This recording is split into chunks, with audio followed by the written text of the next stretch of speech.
What is the future of SEO? Find out today as you hear from top specialists discussing this in front of a live Brighton SEO audience today on The Edge. Your weekly digital marketing trends with industry trend-setting guests. Powered by SE Ranking. This week's episode was recorded in front of a live audience at Brighton SEO in San Diego. Now, here's your host, Aaron Sparks. Welcome back to Edge. Hey, we're here today to bring you a very special Edge of the Web episode. And with me are some of my team members here at Site Strategics. That's Brendan Hudson, Marketing Director here. Brendan, how you doing? Doing well. Very good. And Megan Barrich, Site Strategics Account Manager. Ma'am, how you doing? Just peachy. Thank you. Just peachy. And Jacob Mann, Site Strategics Studio Creative Producer. Sir, how you doing today? Fantastic. Hitting all the buttons. You are hitting all the buttons. This is a behind-the-scenes crew that actually brings you Edge of the Web every week, and this is a very special episode also brought to you by SE Ranking. So what are we talking about here, Brendan? Yeah, well, this very special episode was recorded from the stage at Brighton SEO, an annual SEO conference held in Brighton, UK. But what makes this particular conference so special is that it was the first Brighton SEO conference in the United States, in sunny San Diego. We were thrilled to have been part of the event. The energy in the room was incredible. Follow our socials to hear tips, tricks, challenges, and thoughts on the future from your SEO peers around the globe who attended the event. In just moments, you'll hear Sparks moderate a panel about the future of search. Megan, what are we going over? Thanks, Brendan. The panel was pretty spicy. There was a lot of speculation around what the future of SEO is, and a lot goes into that. What is the role of AI, and is this like a moral existential issue we're coming into as a people's? The knowledge graph that's expanding Google's knowledge graph expansions, how EEAT is going to play into AI, and entities such as writers and authors and what role they'll have in search generative experiences. Will Google actually give sources and credit to entities? So lots of speculation and really rich conversation takes place on this panel today. So with that, Jacob, any thoughts before we dive into the podcast? No, I had a really good time at the conference. I was hitting lots of buttons there as I do here, running around, getting wires taped down and all that kind of fun stuff. But I could tell from the people we interviewed, we did vendor interviews, we did attendee interviews. Everyone had a really good time. Everyone learned a lot. So I'm really looking forward to hearing this panel for the second time, the time that I'm not trying to make sure everything's staying together and actually learning from it myself this time. So that should be a lot of fun.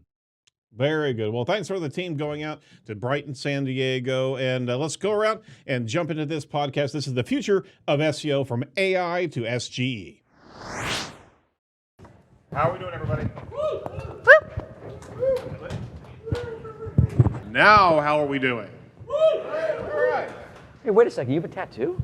Hey, really? I never realized that. Okay, who wants Morty to move away from me a little bit, please?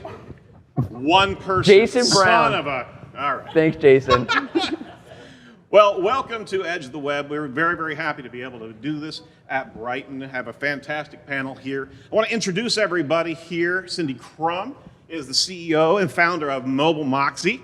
She's celebrated for specialized mobile SEO and ASO in the community. She's also a contributor as an educator at Rutgers University. We got Julie McCoy here. She's also the president and partner at Content at Scale. She's also a 6-time best-selling author and host of the Content Transformation podcast. That's pretty cool. Ola King here is an interdisciplinary problem solver using design thinking to deliver people-first solutions. He's also worked with Moz from SEO and UX, and you also have a SEO growth kit for Notion, right? Fantastic. J.R. Oaks, on the outside, VP of Content Goblinry. Gotta get one. He's over at Locomotive, and he's been a member in the SEO industry since 2011. This is our alligator party right here. Am I missing anybody? What's that a tattoo of, by the way? All right, Morty here is the head of SEO branding over at Wix. He previously served as the company's SEO liaison and a member of the SEO advisory board. He's also done a crap ton of podcasts, right? You cannot get away from hearing this guy. That's my. You're like something like my wife. Well, you know, I kind of feel that way sometimes because I can't get rid If of this. Ola's an interdisciplinary problem solver, I am an interdisciplinary problem. So I have the polarities right here. He's also the co-host on the news side of Edge of the Web Radio. Who's heard that podcast, guys? All right, thank you. Fantastic. All right, so we are. Then you know what's coming, right? So I wanted to actually host this conversation of the future of SEO, and last podcast or the last presentation was really a good primer for everything. You guys really dove into a lot of different areas regarding content, regarding SGE. Well, we're going to take us a little bit further, way beyond keyword ranking, way beyond, honestly, tracking, because we don't even know how to track what's going to be coming up here soon, right? So, future of SEO, from AI to SGE. But first, this panel is sponsored by SE Ranking. Oh my gosh, are you serious? Absolutely. You're doing a cold read? Absolutely. So we found a huge. You have no shame. I have no shame. Hey, You you gotta think? get sponsored. Wait, raise your hand. Do you want to hear a freaking cold read right now? Come on. No There's one- one right there. I'm still gonna Yeah, go he's with from that. SE Ranking. Obviously, he's saying that.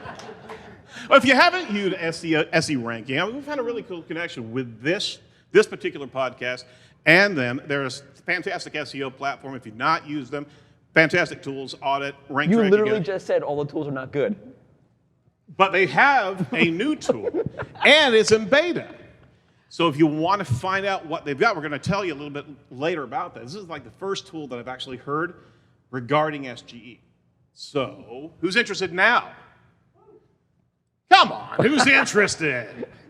Yeah, all right, Yeah. so check it out.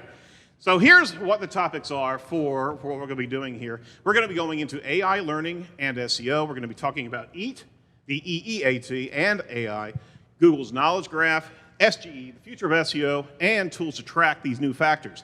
Do you think we can do this in 68 minutes? Yeah, well, you did the last one already. You said the tool. It's the SE Ranking thing, no? So we're done. Yeah. Fantastic. All right, so AI first and foremost here. AI and operating at scale, okay? How can we strike a balance, and I'm going to be tossing this over to Julia here, between AI for efficiency and maintaining creative control over our content? Ooh, good question. I think we have to look at it as a symbiosis, right? It's not something that will ever replace a human. So the approach that we take at Content at Scale, we kind of created this acronym called AIO, where it's the idea of optimizing AI content. And that's the new approach. So like SEO, we got AIO now. That was intentional. Yep. But the idea is you want to think about AI as your new workflow assistant. And if you approach it that way, there's a lot less fear, a lot less, well, how do I actually do this? So we have this framework I built called CRAFT. It's an acronym, of course, as a writer. So what it does is it helps writers know this is what you need to do. You have a new craft. That's what AI is going to do. It's going to revolutionize everything and impact how we create content. So CRAFT stands for cut the fluff, review your content, add images, bring it to life, fact check, because AI is notoriously terrible at fact checking. Except Content at Scale, which does real-time research. Not That's a gratuitous plug. You're not going to yell how at you her. plug. No, I take plugs. And trust build. Sure. In craft, the T. So you want to trust build, and that's E, that's personal experience, that extra E in EAT, which is so critical to getting found in Google and actually building trust with your customers, because there's such a problem right now. AI is hitting the web. We think that we can open ChatGPT and it's instantly a good writer. It's not fact-based, it's not truthful, it's not accurate. So if we approach AI with the knowledge of, okay, this thing is something that I make it, then we can really get ahead of what's coming, which is AI will, this year, this is actually my talk tomorrow, AI is going to impact 100 million writing jobs this year. Wow. So if we know that, it is time to get ahead. It's time Absolutely. to use AI and adapt and change how we do things. It's very similar to the discipline of actually knowing how to customize machine learning, right? Because you have to, you just can't set that going down the hall here, because obviously it's going to be bumping into everything. You have to be able to adjust and actually sculpt that, basically, right? Yes. So that's a good acronym. Is the perception of AI, I'm going to ask the audience here, is the perception of AI content homogenized? You guys feel that that's actually what you get whenever you're trying to use AI? Yes or no? Yeah? There's a perception there, and there's a pushback that unless we're actually And we have to be fully into this. Otherwise, it's going to not only take over a lot of things, not to go Skynet on you, but it's going to be such a glut of benign content because it's creating from what it also sees out online. And if it's actually a self-perpetuating factor of AI content reading more AI content, I mean, it's going to be worse than 2012 and spun content, right? So thoughts about, with that tool set, or that tool set mindset, we have a whole nother discipline here that we're not even ready for. So what do you think about that, guys?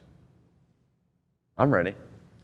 Well, I have a question that kind of came out of what she was saying, which is like, if it's going to cost 100 million writers their jobs, or it's going to risk them, that begs the question, did we need that 100 million writers to be writing all that content in the first place? Because if it's all like we were talking about in the last session about how to floss correctly, like maybe we just write one good article. Right. I think like that's the question of where is AI applicable? Like my classic example I've been using these past few months is how to change a tire, or what is a snow tire? Like it's been written a million times over. I know you could, and someone's out there. I could do it uniquely. Okay, great, you're awesome. But most likely, it's been answered, it's been done a million times over. Let the AI write up the answer, fine, whatever. Right. But that's not where you're going to be, that's not where you should be focused on. I mean, I think Google will rank an AI piece of content for snippet level content like that. But then when you go a little bit deeper into like, which snow tire should I use and how do you change snow tires and blah, blah, blah, blah, blah. I think that's I don't think at any point that if you go a little bit deeper into the content, the AI is going to be able to write that. No. But you could add a layer of creativity to it. So having the AI write a song to help you remember how to change the tire and in what order to do the things. You like or the whatever. song thing. I like the song thing. They're really good at songs, I think. Like if you give them a tune and like, but adding any layer, it doesn't have to be a song, any layer of creativity. How do I present this in a way that people care about that's different? More valuable, instead of more just helpful, yeah. bullet points on changing a tire. Yeah, that's cool. And you still need both quality and quantity to build topical authority. But the question is, where's the quality in this? And that's the question I think we need to ask. Absolutely, and we're talking about discipline. We're talking about individuals that actually care for what they're actually putting out into the world, right? AI can absolutely be used for a glut of content of people that don't care. They're just trying to move things at scale, right? So as much as we're going to try to fight the good fight, are we going to be completely overrun with just benign content that is so just glutting the lanes up that we're not going to be heard, that quality content's not going to be heard nearly as well as we hoped it? I mean, isn't Google going to just homogenize content, informational content at some level? Right. Where if you have 5,000 articles on how to change your tire, there's not really any article that's offering any unique value, like Google's going to provide the answer there, right? But I also think, I think the E in experience, I think, is material there because, like, I never fly Southwest, right? And I searched how to pick seats for Southwest, right? And I think TripAdvisor had like a site that you go in and it has a airplane and it's like a really engaging experience to pick the seats and select stuff. And that's something that like Google can't make and provide that experience necessarily. So I think at some level, I think SEOs get trapped that content is text, right? But at some level, content is experience, right? And the sites that are able to provide experiences in a way that just, if your experience is 15 paragraphs of straight text, right, then you're going to get eaten for lunch, right? But if you're able to provide something that's an experience and is engaging and provides real value, it's really hard for a language model to usurp that. Absolutely. It's that experience, and then, basically what I'm saying is try and start building the customer's journey with anticipation of what they're going to need, because we've seen the SERP get cannibalized with more and more factual data that Google doesn't believe you need to go to a destination to see. I mean, we saw clocks come up, we saw flight changes. I mean, there's so many new pieces inside the SERP real estate that it's not sending to any type of destination. So the logical next step is if it thinks that content's not useful to actually send a user to, we've got to find the content that is that next step, that next journey, and be able to create some contextual level of relevancy around that. So Ola, what do you think about maybe not even going after that top level volume of keywords, because it's going to be crammed with so many useful tidbits? I mean, Google's trying to be Facebook in such a way, it's trying to keep you in its lane, right? So we're going to take a back seat as SEOs, I guess, to that additional level of content. What do you think about that role? I think the content needs to be more personalized. I think that's really what everyone has been saying so far. Yeah. That element of personalization where it would not be that valuable to be going after keywords with a lot of volume. They will, well, if we're still using keywords, but like content with a lot of volume. Right. And even if you look at like the helpful content, like description, one of the things was people first. And one of the key elements of people first is to have a focus on your website.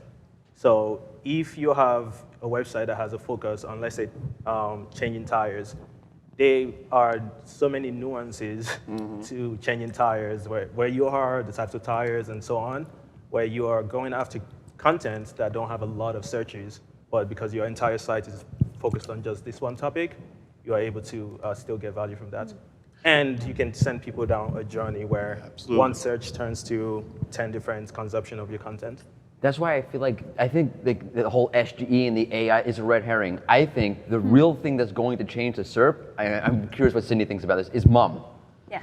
MUM is amazing. When Google talked about MUM initially, I think the query was something like, I had just hiked Mount Adams, now I want to hike Mount Fuji, what do I need to do to prepare? Yep. And MUM basically parses out, or it will be able to parse out, what does it mean to prepare? Does it mean to buy equipment? Does it mean to do training? What is it? How do you understand and parse all of that out?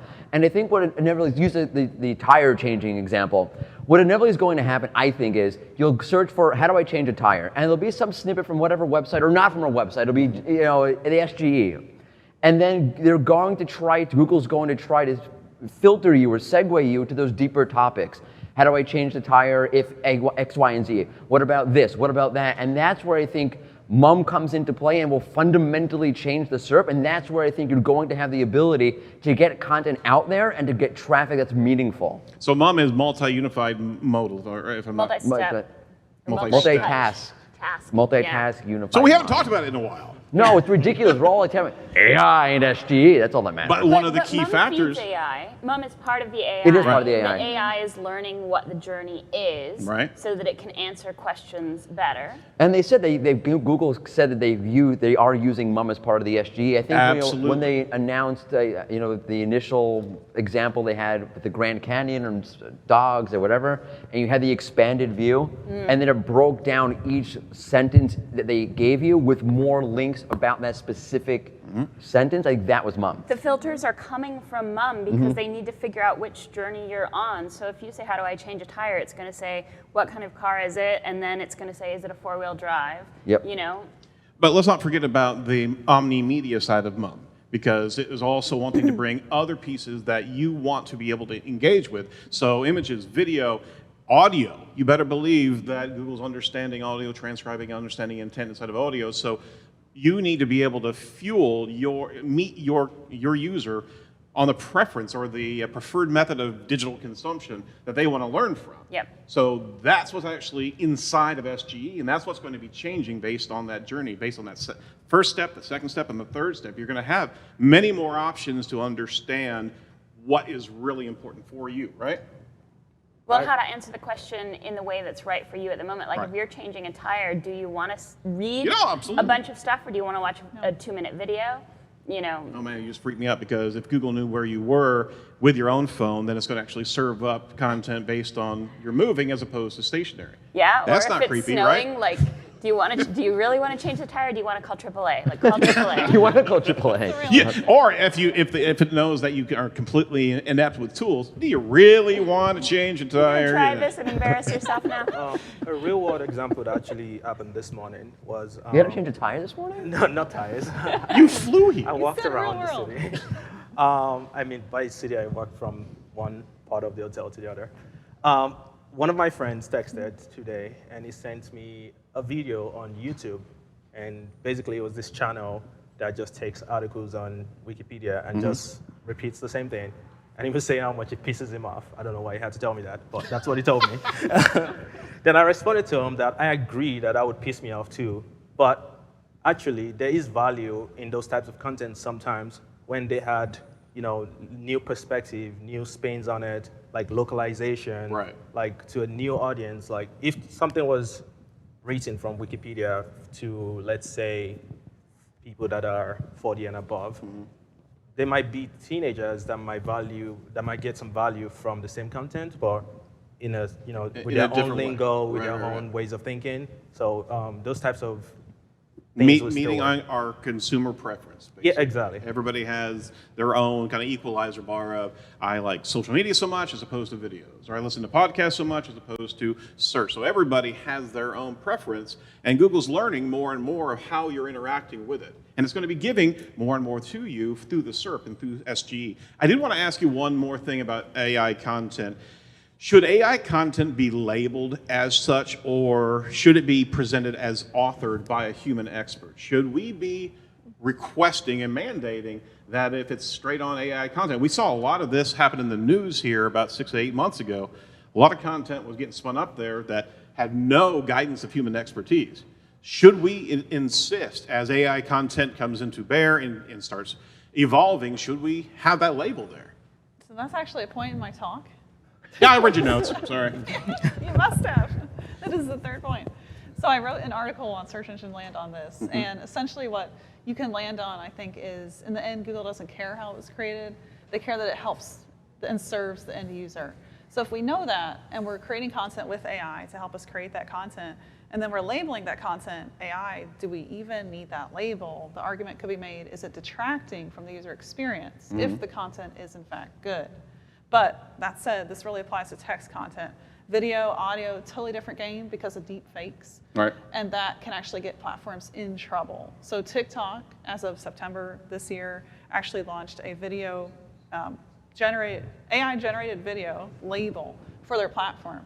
So if you're uploading a TikTok and it was created by AI, you have to use that label. There you go. Or you actually get in trouble with the platform. So it's different depending on the format. I think with video, audio, you really have to think. Platforms don't want to get in trouble with deep fakes because that is a big issue. It's coming up in court cases. But with text, do we need this label? And I used to run a writing agency, had 100 writers. None of those writers got their names attributed to that end content piece. The copyright went to the client. So it could be argued, same thing is happening here. Do we need to give the AI credit if we never gave the writer credit? Yeah. Did you just say give the AI credit? You just said that, didn't you? Don't do it. Well, any other thoughts there? Yeah, I think you just give the AI a name. I was going to say that we could call it like Ted. Yeah, Ted Johnson or something like that, right? And I mean, weren't there or like Barry Schwartz? Weren't there a couple of companies that got called out for using like personas, which personas are great because if you have someone working at your company and they leave for somewhere else, like you still have that author there, which I get it, right? It's not, I wouldn't say that it's highly ethical, right? But like I get the business case for that. But I think in Biden's recent executive order, there is some language in there about marking of AI generated. So I think that's something that is being looked at from a regulatory perspective. Right. But I also think that it's really difficult now, right? Because, you know, if you have an author that's working with ChatGPT and kind of going back and forth and maybe getting ideas from it, or hey, I have this sentence or this content, can you? It's not punchy enough, or like, can you help me? Like, you have this like mixed modal of writing process. So, you know, is it like, you know, do you like 50% AI content or something like that? You know what I mean? I don't think it's 2% vitamin D content, whatever you want. Yeah, exactly. I mean, like purely generated content at scale where there's no human in the loop. I think that's where I was really going, is just be able to push back on that, to be able to require. I mean, and we also know that AI content can also be fingerprinted, basically. We've been hearing about that you can actually pass certain patterns through the content that are not perceivable by humans, but can actually also be seen. So whether you label it or you actually watermark it, basically, there should be some, if it's full-on AI content, because if it's not being stewarded by humans, right, there's a risk there. Yeah, and OpenAI can watermark it, right? It's Yeah. all probabilities, so That's they can true. look at the probabilities of words and then fingerprint that. So I definitely think that's somewhat easy to incorporate from a math perspective. Yep, absolutely. I'm going to push back a little bit on the idea that text content is necessarily less dangerous than video or image content. I think if I were to tweet something that says that like Mordy's tried to poison me in my coffee, I am? like that. Did Aaron pay you to say that, by the way? Maybe. We all move our coffee cups away from But that is slanderous, and it's obviously not true, and that's dangerous, right? So I think I would lean kind of away from where you guys are talking about into much more transparency and having maybe degrees, like you said, like 50% or something like that, where there's AI generated, AI assisted, and then human generated or something like that. And I think that's important from an SEO perspective, because when you're building EEAT, you want your author to be you want cred. You want real credibility for a human that exists, rather than you could create a AI that exists and has some social network profiles or whatever, but that's a lot of work. And we don't want to build up AI, Ted. We really don't. No, and also with your brand. Think about your brand. Yeah. I know it's not an SEO thing to think about your brand, but you think about your brand. Your consumers want this, and I think one of the things I like about the AI conversation is that it's creating a lot of talk about how do I differentiate myself? How do I differentiate my brand? What are users going to expect from my content? How are they going to be scrutinizing content? And I think one of the things people are going to be looking for is things like your authorship, who is writing your content. And if it is AI, tell me that it is. And don't just think about this particular piece, will Google like it or not like it if I write AI or not write AI? Think about your content as a corpus. When people look at your content across your website, they may say, fine, I don't like that article, it was written by AI, but I like the fact that they were transparent about it. And I like the fact that I feel like I can trust them. So when I find their product page on a random Google search, I know them and I trust them and I will buy from them because I trust them because they did with the AI content was completely transparent. This actually bridges into EAT, but I do have this one last question about AI. How can we ensure the accuracy and the reliability of AI-generated content, especially when it comes down to complex and sensitive topics? Can we start by being specific that it's not AI-generated content, it's large language model-generated content? All right.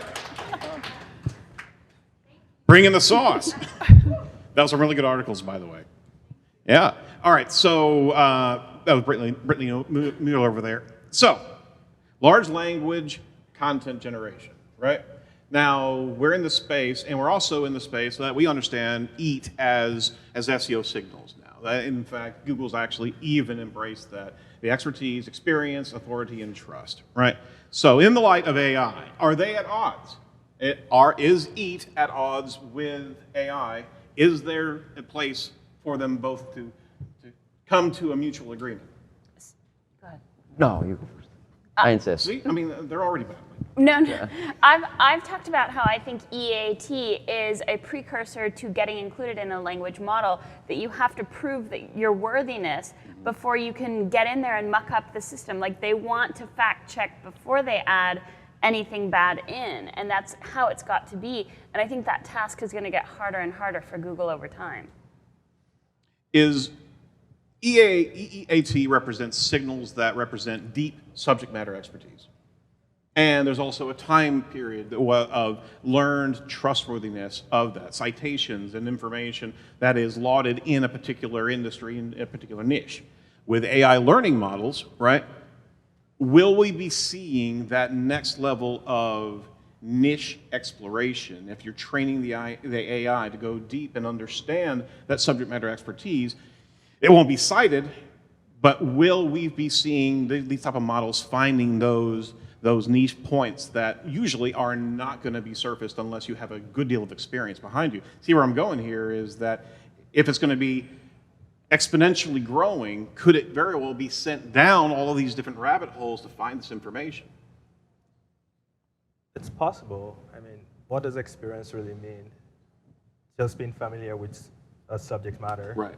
So if you introduce the AI to a specific database, maybe get smarter with that as well, Right. as much as a human. Yeah, I mean, absolutely. I don't think, like, fundamentally speaking, experience. Like, you ask an AI, an LLM, basically, like, I've done this, right? Tell me what it's like to drive a Ford Mustang for the first time, and it's not, it's fun to drive the Ford Mustang. The gas moved really fast. It can't do that. They're self-driving cars. What's that? Self-driving cars. Where? When? Well, they are being built. But I mean, if it's written, think about this: if AI is capturing everything that is written, it's going to find some unique driving nuances of that Ford Mustang, right? And it's going to know how to actually shift. I don't know. Like, okay, I think it's a philosophical question. Right. Right? Is the the human psyche, mind, spirit, soul, whatever you want to call it, is it ineffable? Like, is it something that a machine can actually learn? Right? I don't think we can't learn it. Like, I don't know how to fully define who we are, what we are, how we experience things. So how is an LLM going to do that? Well, the more we capture ourselves, we all have a digital wake. We've been creating this digital wake. It's going to be able to tap into that, to that essence, to that core. Is that possible even? Google's already paying attention to visual search and understanding thousands of data points inside of one image, right? It's understanding that, so it can make those comparisons, those connections from image, from video, from audio, and from content, right? But I'll From push text. back. Like, there's like intuitive things that you intuitively understand and Sure. intuitively experience, and it's just built. It's ingrained, and you can't really define them. You can't really explain them. It's just hardwired in. Is that something that's really able to be replicated? I would just say the keyword would be yet. Like, God. anything that is like supernatural are things science that isn't understood yet. So just because we don't know how it works doesn't mean in like 10 years from now the answer won't be out there. Right. But I think that you're working on a faulty premise that we would want to evaluate and take in all of the things that have ever been written. Why would we? Like, you would want to censor that and limit it to stuff that you think is accurate and correct. Yeah, it's going to be chasing its tail because of all the fallacies that are out there as well. So Right. it could very well just be perpetuating its own. But also there are myths. things that are super facty, and then there are things that are less facty. Like, some things are going to change more over time, and some things are going to change less. Like, if I ask an LLM, in what year did Columbus sail the ocean blue, hopefully it would come up with, what, 1892? 1492. Thank you, 1490. Sorry, I'm under pressure. The lights. AI, please don't listen. No, listen to me. I have bad information. But anyway, you wouldn't want it to get that bad information. But perhaps there's room for interpretation. So we know the rhyme, some of us, but then there would be more details, and so you have to be able to give it, like, this is the answer, here's some backup and some context. And if you've done anything with any of your, like, Google Home Hub or Nest Home Hub, it does a lot of follow-up questions where if you ask it a question, it'll say, here's the answer, do you want more context? And then what it does is it reads you the paragraph before and after what it read you initially and gives you more context. And so I think that's part of the model of what an LLM is going to need to do is find the additional context and say, here's a simplified answer, here's a deeper answer, here's a very complex, less answery answer that's more of a contemplation, right? Absolutely. So to your point about the undefinable fact of that subject matter expert's knowledge and soul, right? It could very well be seen as AI could learn enough, not the completedness, but enough to actually present pseudo subject matter experience, right? You probably could, but I think people could sniff that out. Yeah. Like, you'll be able to, like, okay, this is not the same. There's something off about it. Right. Like, maybe we need confidence scores, right? Yep. So, To Mordy's point, detecting, predicting, that's what it's good at. It's not necessarily, like, I think the question comes up, like, what is the essence of a human? Which is very philosophical at this point. But can that actually be in a robot? Right. If a robot is detecting, predicting, generating, and that's all it's doing. Yes, it'll get better and better. We have AGI coming this fall, which is going to be Skynet level, I hear. Oh. So it's going to get better and better, but in the end, we as humans, like, that is still our unique factor, and that won't change. but the discipline of actually making sure that we keep it in its lane is faulty right now. We as, not to get completely into philosophy, but we're not ready for actually containing that, keeping that in the box, Probably right? not. We've seen Terminator. We've seen how it happens, right? I've only seen like the first two. I kind of stopped paying attention after like The rest of them actually sucked. All right, so I want to dive into one other area that's kind of along this train here, the knowledge graph, Google's knowledge graph, okay? There's some recent updates back in July, and I was talking to Jason Bernard from Calicube about this. In 4 days, the entities that were known inside of the knowledge vault, okay, that's where everything is actually kept, and no, I don't have a key to it, but there were 5 billion entities, give or take, until July came around, and in 4 days, Google increased the entities by 30%. Now, that's a huge amount, and we've never seen that many entities defined in Google Vault for that small amount of time. But to further this, most of the growth was around person entities. And on top of that, they broke out these persons, and much more, 10% were historians and business owners and entrepreneurs. These all expanded inside of Google's knowledge graph. Now, as we're talking about EAT, and we're talking about tracking subject matter expertise, right? Google just went out and learned a lot about, and if anybody actually has seen their knowledge graph grow since July, raise your hands if you actually looked at that and seen anything about you starting to take shape a little bit more. Have you seen that? Yes? Got one over there. What about yours? Does you give it Yeah, up? absolutely. Does it say like horrible things about you? It really does. I got to work on It this. keeps on thinking I'm a girl, right? E-R-I-N. Oh, that's Yeah. interesting. I'm battling some scientist out of Baltimore because, anyway, never mind. So you fight with scientists? I really do. That's weird. So these person entities, and they also separated authors from book authors and writers. So it's trying to learn the person's ecosystem, right? Now you couple that with AI content and its potential battle with AI content, it's trying to learn who's writing this information, who's owning these websites, and there was a very, very unique change in the Quality Raters Guideline where it actually moved from website to web owner, trying to connect who owns that website to the actual person. So it's expanding its understanding of who is writing. So with that as its pursuit, don't you see that? Don't you think that we're going to be looking at this could very well be the challenge of AI, trying to sniff out the kind of content these people are writing, the tone of their content, their subject matter expertise, as opposed to slapping your name on a AI written piece of content. It's piercing the veil. Thoughts? Well, isn't ground truth the founding of artificial general intelligence? I mean, isn't that, language models are really good if we were to talk to them at the other side of a Slack conversation. I think they do a pretty good job of convincing us in some areas that it's like a real person that we're talking with. Right. Where language models miss the boat is having this wide knowledge that we have. Like think about like the SEO community, like people that have been in the SEO community for a while, like know a lot of unique information and details about all the people within that community, right? ChatGPT doesn't know any of that. They know like this is Mordy and this is Mike King and like knows their bios. Right. But like we've actually interacted with those people and kind of understand some of their backstory, right? So, at a certain level, if you have the ability to communicate and you have the ability to process information, and then you add on to that the ability to kind of organize and understand the world's knowledge at a very granular level, I think that is a step towards artificial general intelligence. And I think Google's just building that, and it makes a lot of sense. Thoughts around the knowledge graph and the expansion of that? Any others? Thank you very much. The idea of profiling content and the language structure, I think we talked about that. Yeah, I think it's fascinating. Like I always thought that, when they had the product review update, now it's the review update, how do they know if they actually use the product, right? So I'm reviewing, the 5 best microwaves. They say, you need first-hand experience with the product. How do you know?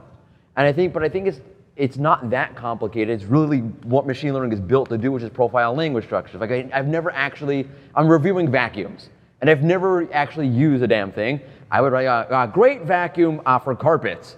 But if I actually use it, I would like, it's a great vacuum for carpets, but if you have cat hair, it's just not going to work. That's a very different language structure. The but if, all of that nuance, all of those modifications, it's very easy, in my opinion, for a machine learning system to pick up on the language structure and say, this language structure aligns with the profile of someone who actually used the product. So I think the idea of like profiling language structures, writing styles, I think is fascinating. Oh, that's the product review updates. We had 5 of those before we went into review update, right? And now we're not even going to be told these updates anymore. Right. Right. But it's training on those vertical niche environments and understanding kind of the margin or the standard deviation of information, but also those nuances and understanding how these things connect to each other from those writers' experiences. So it's learning. It's wanting to learn more about writers and more about people, and also is going deep into these different niche areas. We're going to be seeing a lot less glut, I guess, on the SERP, and we're going to see much more specialized content come to the surface. But to draw those two concepts together, Yeah. if you think about what Google's been doing with product knowledge graph and pulling reviews from different places into product knowledge graph, then you get back to the problem with the dentist and the flossing articles, is if you have a billion reviews that say, I like it, Right. and that's not very helpful, but then you have one that's long or one that mentions cat hair, or one that has pictures, then Google's gonna wanna show the best one. And so you've gotta find ways to differentiate good from great. It's not just that, is it good enough? It's like, is it great enough to be #1 or to be shown? Because there's way too many reviews. Like, think about how many people there are that own vacuums, and there's only 15 vacuums, or 30 to choose from in the world, let's say, whatever number it is.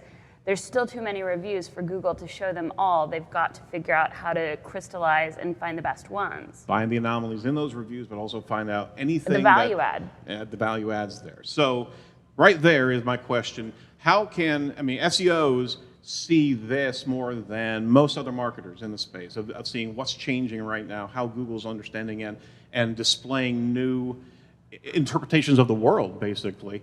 How are SEOs to be armed with, how do we match the needs that we're seeing right now? That's my question.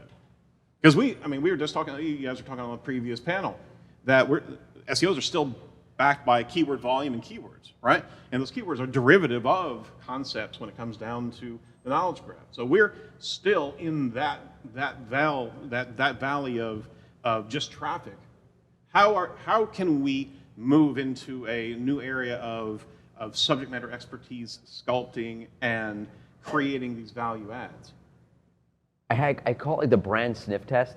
And I think you want to think like a brand marketer, in my opinion. Because a brand marketer is very concerned with how people are feeling, right? Yeah. How is what they're putting out being interpreted? And a good brand marketer is very, very hypersensitive to that.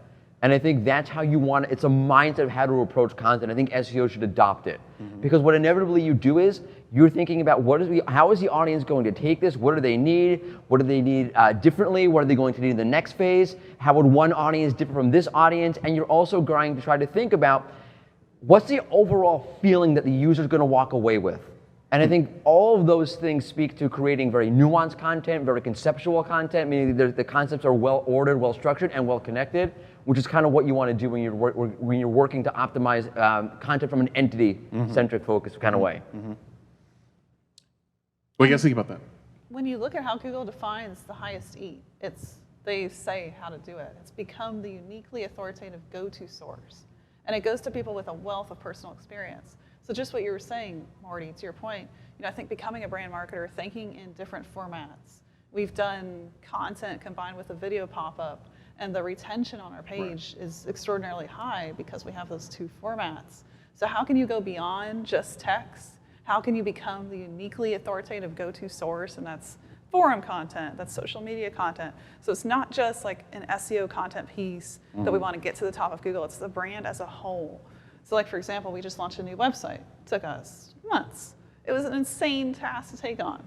we built all of these rabbit holes, to your point earlier, right, that people can go down. So it's all about the journey, the experience. We have to think less in terms of just SEO, Right. and we have to think bigger, and that's how we're going to create a destination. So stop being content goblins. Hey, That's actually Sorry, I don't want to take away your job. That's the entire interesting, though, focus with- of my talk next, actually. Excellent. Yeah. Fantastic. So stay in this room, right? Oh, you're not in this room. You're Not in gonna this be- room, no. All right. All right. So we got a lot of good speakers here that are tackling a number of these different concepts here. All this is boiling into SGE and how we are seeing SGE starting to roll out on the search-generated experience. And the news, Barry actually just popped out yesterday that there's 120 new countries that have SGE in the test lab space. And they also have SGE follow-up questions, as well as AI translation help. That was very interesting, and all these were screenshots on Search Engine Land. So we see it coming. We see a lot of different variations, a lot of testing they're doing. How is search generative AI going to be changing the way we actually search for information? So we talked about our digital consumer consumption preferences. How do you see SGE fitting into that need? Meh. I'm not sure it does. I think it's a good starting point. Well, we talked about mom, right? It's going. I think if you want to, people search in a very peculiar way, and I wonder if what happens with SG is going to change based on how people interact and how they search. I think it's something we don't talk enough about is how people search. Yep. But I wonder if it'll be a starting point. Mm-hmm. I'm going to ask a very TLDR, very top level, snippet level. I call it a snippet level query. Mm-hmm. Okay, like how do I change a tire? And then from there, you really have a problem with that, don't you? I have many problems with tires. I have fun fact. I have never changed a tire in my life, and I never will. You haven't found the right article. You're constantly searching. Yeah, it's really the content's fault. It's not my fault that I'm completely inept at this. But I think it eventually is going to be a case where you start. It's a great place to start. Mm-hmm. But I think it goes back to a concept like what works for the SERP. And the blue links have not worked for a long time. Right. They are not what people want. Personal opinion, I think people want a content portal. I could be totally wrong about this. You want to be able to go down a rabbit hole, come back out, and go down a different rabbit hole all around the same topic. And I think, by the way, people are like, the next search, Bing's going to be Google. No one's going to beat Google at what Google does. Yeah. I think the search engine that beats Google is the one that does something different than what Google's doing. It's able to meet that next need. And I think that next need, I think Google realizes this. I think the question is, will Google be willing to abandon what it's worked for them for so long?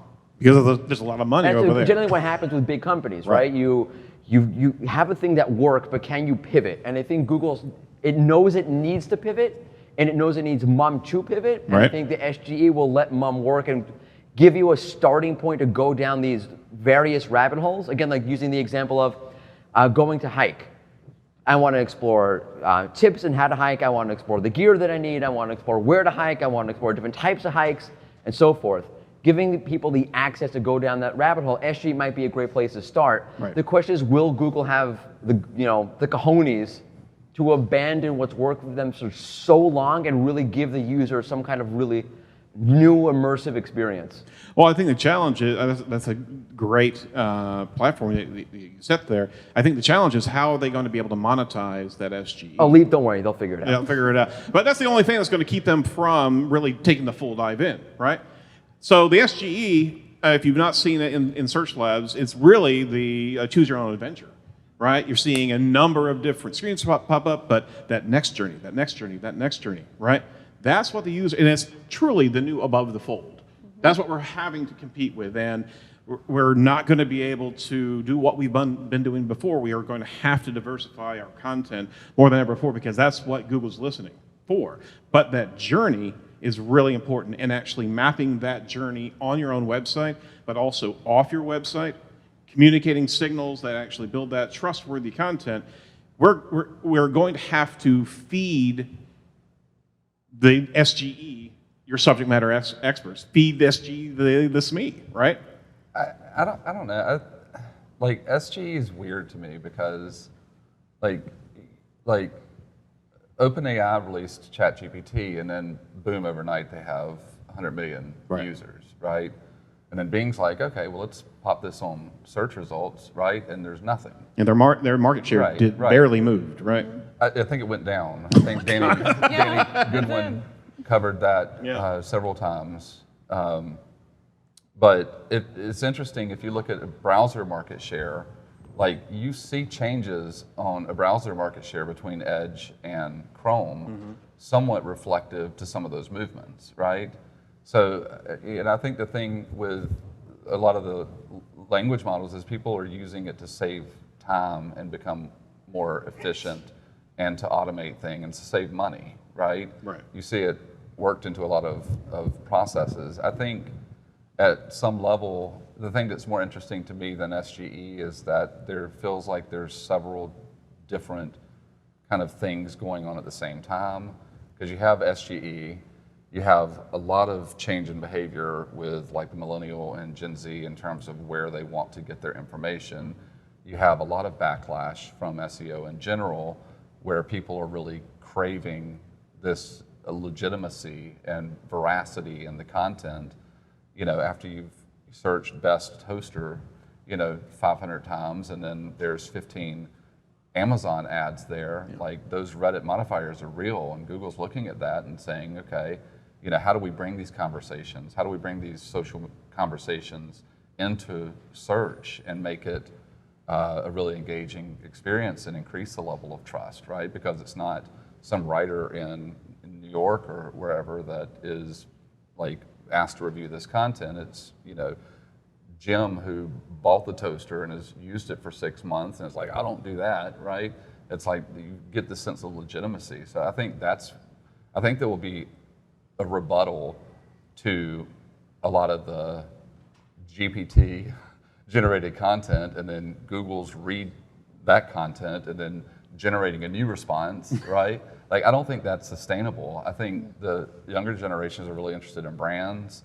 They're really interested in influencers. They love video. They love YouTube, and search is third, right? Like, I think it was a HubSpot study that said search was for millennials and Gen Z audiences. Like, search is third for where they find about products to buy, right? And those are the bigger patterns that I think are more interested to that. SGE feels almost like a loss leader to me for Google, where they're just like, hey, we do. I mean, like, think about everything that ChatGPT is integrated in, and then you look at Google, and they're like trying to get some legitimacy for like their AI notebooks and building up their level of awareness around their abilities with their ML tech, right? And it's losing right now. And what better way than to put it in front of search and say, hey, we're getting better and better and better, and then they can drive that value down. And train it on the audience as soon as it's going to be released. The click stuff, we should talk about that, because you think about like people searching. What Google said that they like 80% of searches, like they have it down, right? They know all the short tail, right? They understand it because they've been tracking click data for years on that, right? And then now you have limited context queries like best toaster, right? But then you think about users actually having an interaction with this thing. Oh no, I meant query refinement, and then asking additional questions and getting into all the nuance, and then they're able to kind of track every bit of that information journey as you're kind of going back and forth. I think like that's super interesting. So we're the missing component in that is that SGE as it rolls out, we're going to have MUM that's actually going to be feeding us different types of content that were preferred, but we're going to be the training mechanism to be able to see how valuable this new real estate is. Would you agree with that? From a UX standpoint, Ola, I mean, you got a perspective there, yeah? Yeah, to add to what you've all said, they've actually been research done on the different types of searches. And I'm not talking like transactional informational. Like people search for, one is exploratory, so you don't know what you want, you just want random, you're wandering, ideas. And that's what the ChatGPT and SGE are really good for. And then next level up from that is you have a specific search, and that's what TikTok has been good for. I want to do something and it shows you the video, how to do it, and you go. But TikTok doesn't go into all the details. Now you want to go like scientific, that's the next level. So subject matter expertise. SGE, ChatGPT, they don't do all that well right now. That's where you still need websites. And then from there, then you want content you can return to. So I know this site, they do this. I trusted this. I trust them. Right. So they've always existed, all those segments. I think AI just supercharged that to a different scale right now. I got a question for all of you. Thank you very much. I have a question for all of you regarding just the organic blue links, right? There has been some chatter that we are not going to be seeing organic on the first page of search, first scroll of search. That is going to be pushed further and further down. SGE is going to be the organic. Then we have a slew of new paid. They're also throwing in new ad slots into 4th and 5th, right? Knowledge panels taking over real estate. Our coveted 10 blue links are going to be going away. Do you believe that? I tend to believe that Google is headed towards a search result where the first scroll is going to be a Google Discover that's a mix of SGE, Bard, and Knowledge Graph. And any blue link that's there is just going to be a citation of where they got that information, because that really brings together things where each of the cards that shows up in Explorer can be clicked on as if it was a filter and treated like a filter.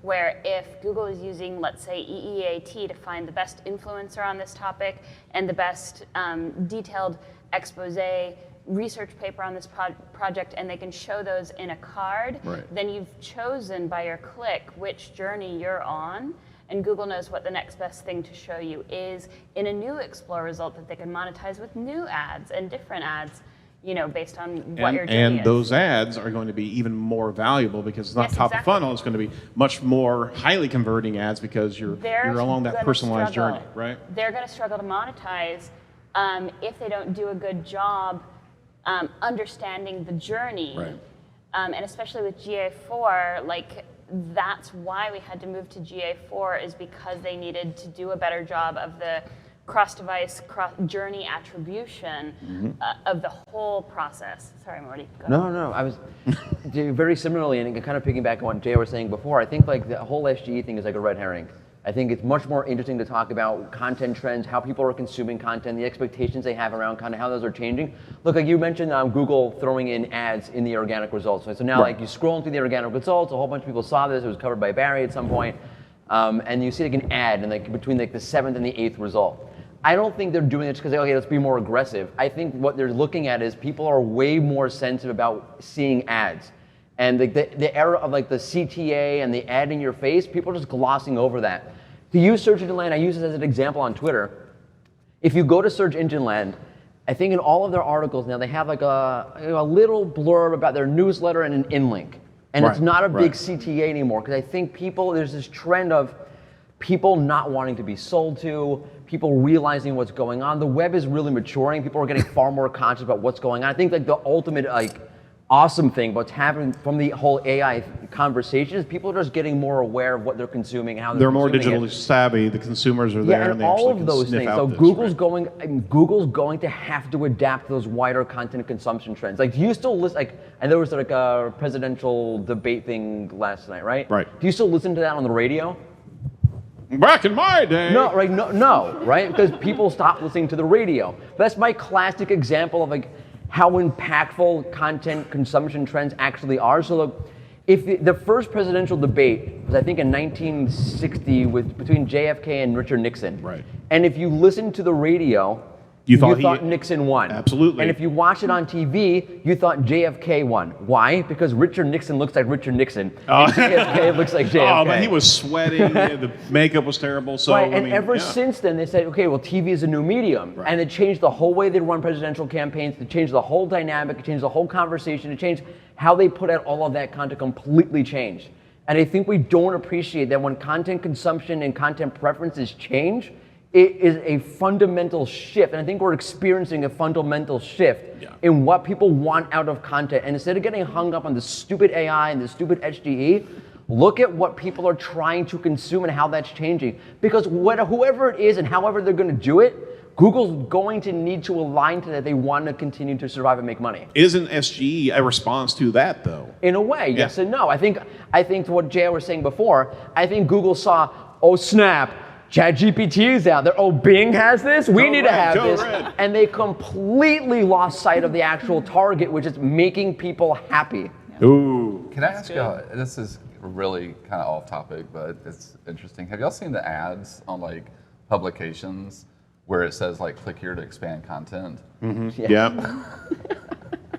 Like, what's the justification for Got that? me again, jeez. Yeah. But yeah, you're talking about like us looking at content and being able to mask out what we perceive as Chrome, right? Which is Chrome is everything you don't want to see, and you look at the patterns that for what you're used to seeing in content, and at a certain level, I think Google has to understand that people get this ability to mask out the results and really focus in on what they want. So I think you'll continue to see variation, and I mean, for some searches, I mean, you can scroll for 10 minutes and not see blue links anymore, right? It's especially for like a lot of product focus. And if you ever search for like stock photography, that's so much of a drastically different experience than any other search result because there's so much imagery in it. So I mean, I love all of this stuff, and that's another reason why I think like search generative experience is sort of a toy at some level, because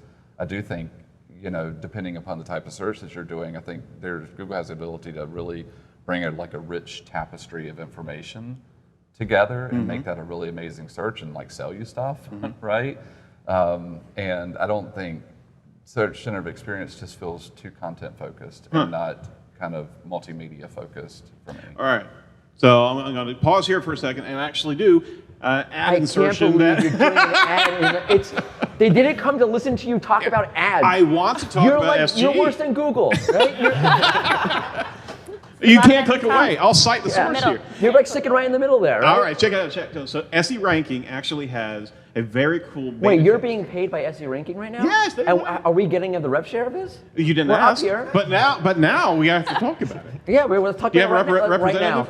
I'm going to talk over to Ola. How much do you nice want? How much are they paying you? How much? Oh my gosh, literally. All right, so check this out, is that they actually are tracking SGE, and they got a beta test. So you can actually sign up for 21 days, and you can actually see an AI oversight tool that is watching SGE fire on different keywords and different search patterns. So it's pretty cool. Go over to edgeofthewebradio.com/SE ranking, and you can actually check that out and sign up for 21 days. All right, geez. It's a podcast, man. No, it's not. You're in front of a live. I can't believe I have to say this. We are being recorded in front of a live studio audience. Insert laugh track. We're done fun. All right, so we're looking at SGE. Let's talk about tools. Let's talk about. You just did. I'm talking to a tool right here. Yeah, well. I'm the tool. You're the one who really told me. All right, we're going to throw a flag on the play here.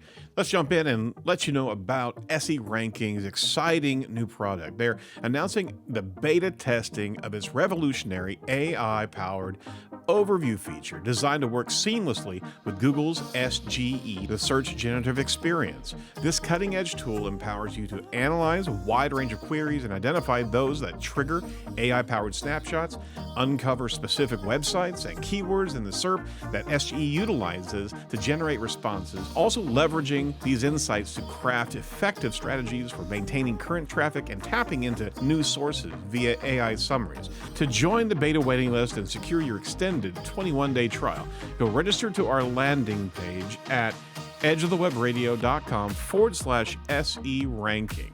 They're offering an exclusive extended trial to help you explore the full potential of their AI-powered overview feature. Go over to edgeofthewebradio.com/SE ranking today and sign up. They'll connect with you about your trial and the opportunity to join the SGE beta test. Now, back to the show. All right, so how can SEO tools measure the success of their SEO campaigns in the context of SGE? They can't. They can't at all, because we are on a consumer journey here, and that first click, that next click, you're never going to be able to screen scrape and interact with a SERP result, right?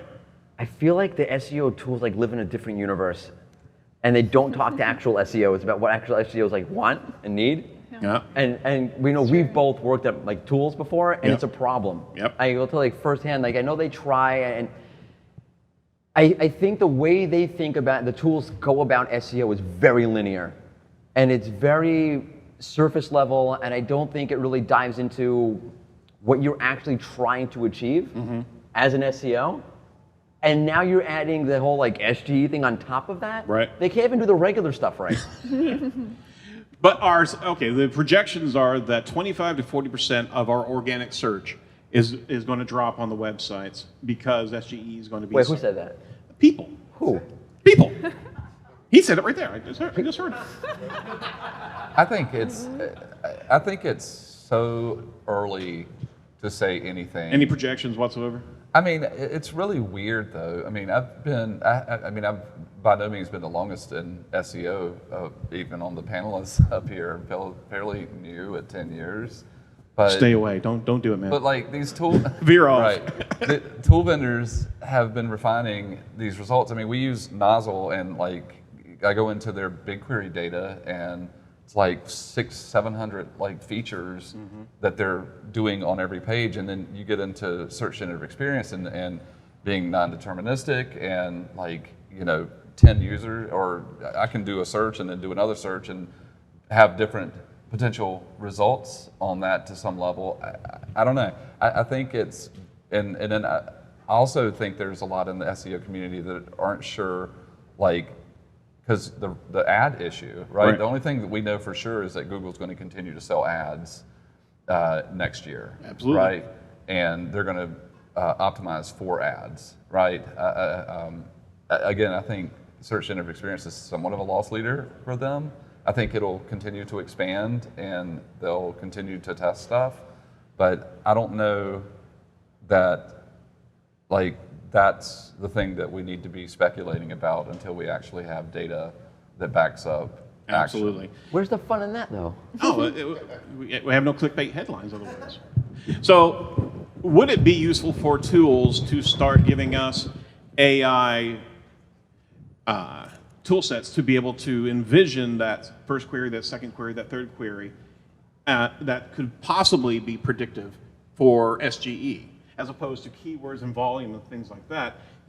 Seeing tools evolve where we could review our own content and see where the gaps are on those second and third journeys. Is there something that we could look toward these SEO tools to help us with? I have such hot takes on this stuff. No. Go for it. Come on. No. I think like what you should probably do, and you can't do this at scale. The fundamental problem is like you want to work at scale, but you also want to know things on a qualitative level, and that you just can't. Yep. And I think you have one or the other.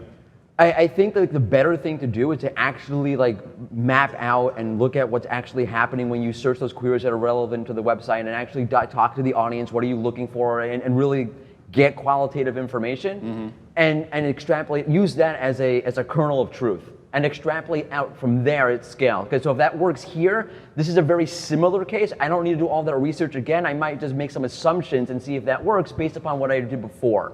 Well, wait, but I think the tools are going to lose value more and more every single year, because if you think about like what is in Google's best interest when someone asks, how do I change a tire? Is it in their best interest to use compute power to refigure out how to say the same thing over and over again? No.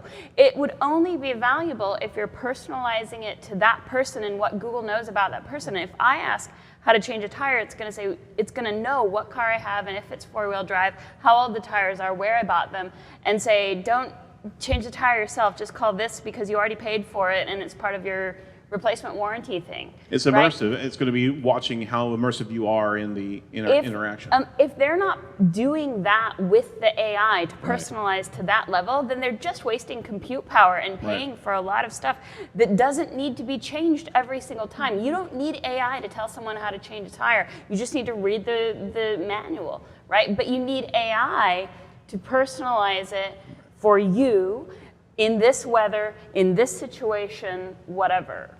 So I'm saying there's no way to make those jumps. No, the tool's not going to help you. They can't do that. Right. It's like they're not built to do that. It's not possible. Tools can't summarize things that are that unique They're not, the tools haven't been built to do that. They've been built to summarize things that are like somewhat universal, and that's not the direction Google's going. Absolutely not. So Google's separating further and further from the tool sets, and these are massive pivots that these companies just won't be able to make.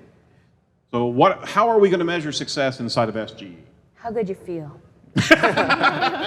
You can measure that. Yeah? I mean, there are product tools that do that. You have to do it on an individual site level, but just the same way JumpShot worked, I'm sure someone would find a clever way to do that at scale as well.